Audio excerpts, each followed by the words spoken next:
Please like and subscribe this video. Thank you. Blinken supports Israel holding Golan, but backs off recognizing sovereignty. Top U.S. diplomat questions legality of Trump's deeming strategic plateau part of Israel, but says there's nothing to talk about with Assad and Iran.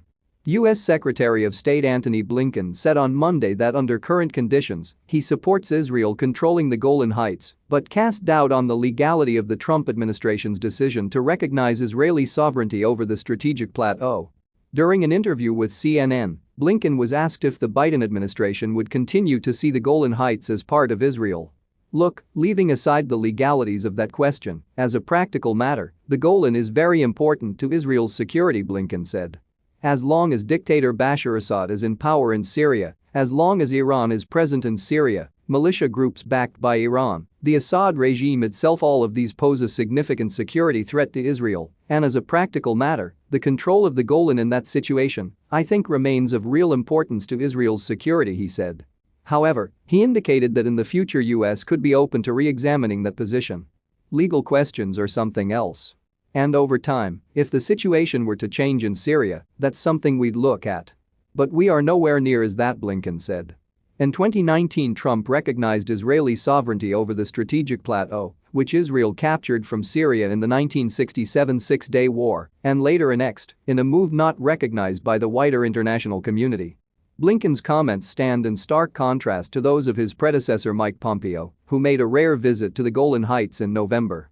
You can't stand here and stare out at what's across the border and deny the central thing that President Donald Trump recognized, what the previous presidents have refused to do, Pompeo said. This is a part of Israel and central part of Israel. He condemned what he described as calls from the salons in Europe and in the elite institutions in America for Israel to return the Golan to Syria. Imagine with Assad in control of this place, the risk of the harm to the West and to Israel, Pompeo said. While Blinken distanced himself from the Trump administration position on the Golan Heights, he reiterated there would be no change regarding Jerusalem and refused to commit to U.S. support for a Palestinian capital in the capital's eastern neighborhoods. In 2017, Trump recognized Jerusalem as the capital of Israel and moved the U.S. embassy to the city, in another move that broke ranks with the global community. Blinken said that both he and U.S. President Joe Biden regard Jerusalem as Israel's capital and had no intention of moving the embassy back to Tel Aviv.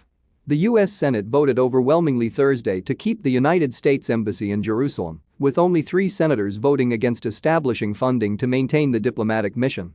The amendment, approved by 97 senators, effectively makes the embassy relocation permanent. Blinken reiterated the Biden administration's support for a two-state solution to the Israel-Palestinian conflict. What we have to see happen is for the parties to get together directly and negotiate these so-called final status issues, he said. That's the objective. And as I said, we're unfortunately a ways away from that at this point in time. He also dismissed concerns in Israel that Biden has not yet spoken with Prime Minister Benjamin Netanyahu since taking office. Blinken noted that the two had spoken during the transition and that he and other senior officials had spoken to their Israeli counterparts. Pressed if there was a reason they had not spoken despite Biden speaking to so many other world leaders, all Blinken said was, "Oh, I'm sure that they'll have occasion to speak in the near future."